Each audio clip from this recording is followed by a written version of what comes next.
Hello, Amy the Sparky here. I've not done a video for a long time just because I've been super busy and the work that I've been doing has been mostly night shifts and I'm not allowed to film there, so yeah, I haven't really had an opportunity to make any videos that are interesting. So yeah, I'm back today. I'm doing a board change. I'll show you the board that I'm changing.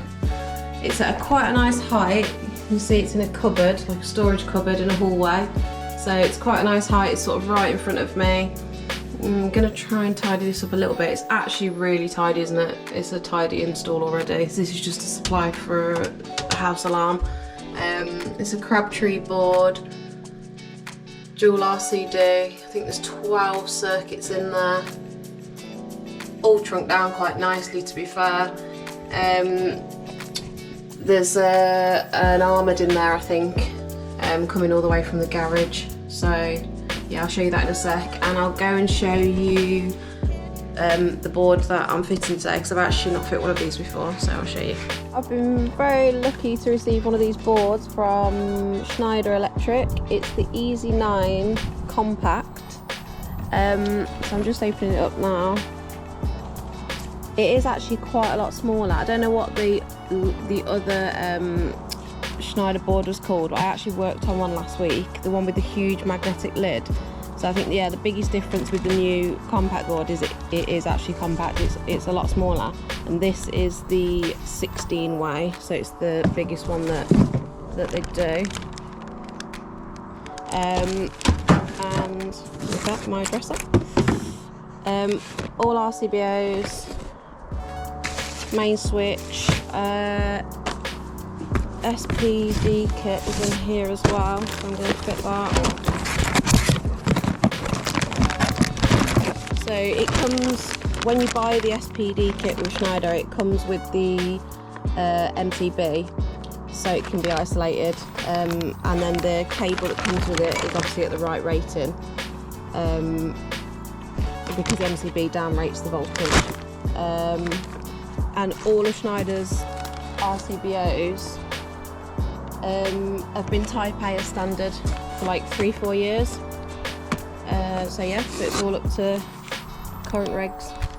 I'm going to be fitting it onto this fireboard, which I buy from CEF, and I've got some of the little spacers to bring it off the wall slightly, because I like to bring all the cables through the back. So I'm just going to knock this out, line it up on here so I can cut out the hole in the right place. A little helper. Come on.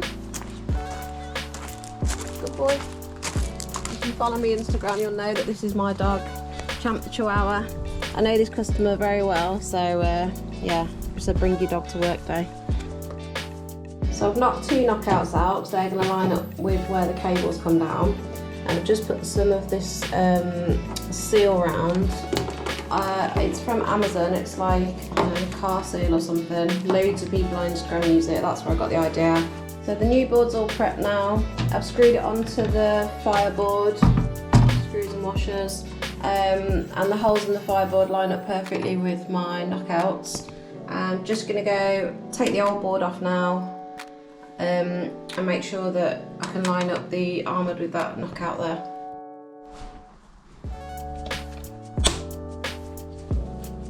So I took the board front off, and as you can see, I've got plenty of cable in there by the looks of it, so it should be a nice little board change.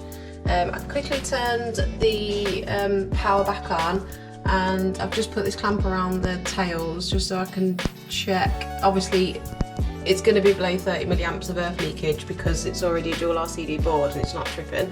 But I'm just checking that it's like way below. As you can see, it says 8 milliamps, so we are all good.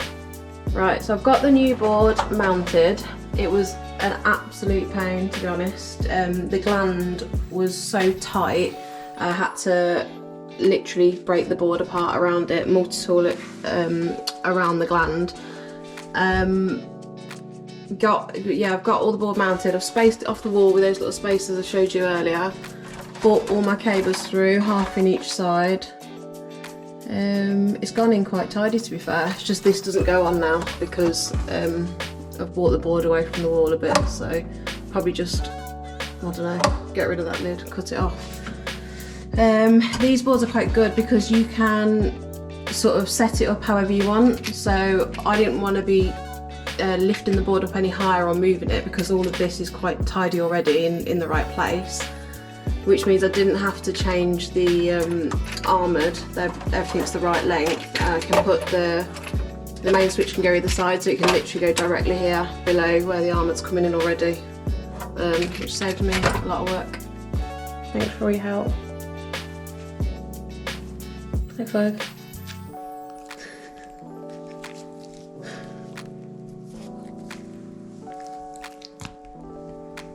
Why is it cute? So I'm about ready to put all my RCBOs in now. I've got my main switch in.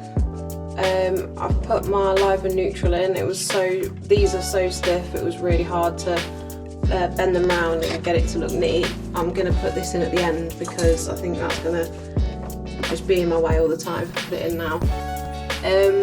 These boards you can sort of configure how you want, so you can buy different cable kits and set it up for dual RCD or like mine's a full RCBO board with SPD. So I've just got this cable kit where I've got my got a neutral up to the neutral bar. The 20 amp MCB comes with the SPD. You get the bit of brown cable to link those. And where's my earth? I forgot my earth. So there's an earth terminal there, and I've just got another earth lead to join up to my earth bar there. What's that one? That one's just from my banjo from my SWA. So yeah, I need to get all my RCBOs in now. I'm about halfway getting the circuits in. It's so hot today. Thank God for my new fan. Right, I'm about finished. I struggled for space in it. I think that was my main issue. There's 13 circuits, so I had quite a lot of cable, and I'm not used to these functional earths on the RCBOs because I've never fitted a board where they had those, so I didn't really know what to do with them. So I thought I'd bring them all to the front and then I'll try to dress them in at the end. The SWA was a pain, which I always struggle with 25mm SWA, to be honest, because it's so like stiff and just hard to manipulate and get neat, but I don't think it's come out too bad. What else? I need to go through the rubbish because I've accidentally tipped my the bits in the bin, and I haven't put my neutral link in for my SPD, so obviously I'm going to do that. And I just need to print up my label for the front and finish my testing. That's the board all finished. I've torqued up all the terminals and I've finished all the testing.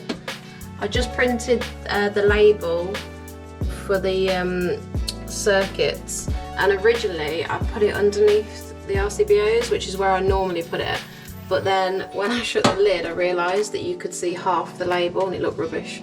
So just something to remember, stick the label at the top so it's covered. Just need to put my other stickers on there, all the warning stickers and stuff, and that's me done. So yeah, it looks quite nice. I was lucky really that it was a tidy install to start with. That made my life a lot easier. It did feel like there was a lot of cables in there, then there is 13 circuits, so yeah. Yeah, all in all, not a bad day.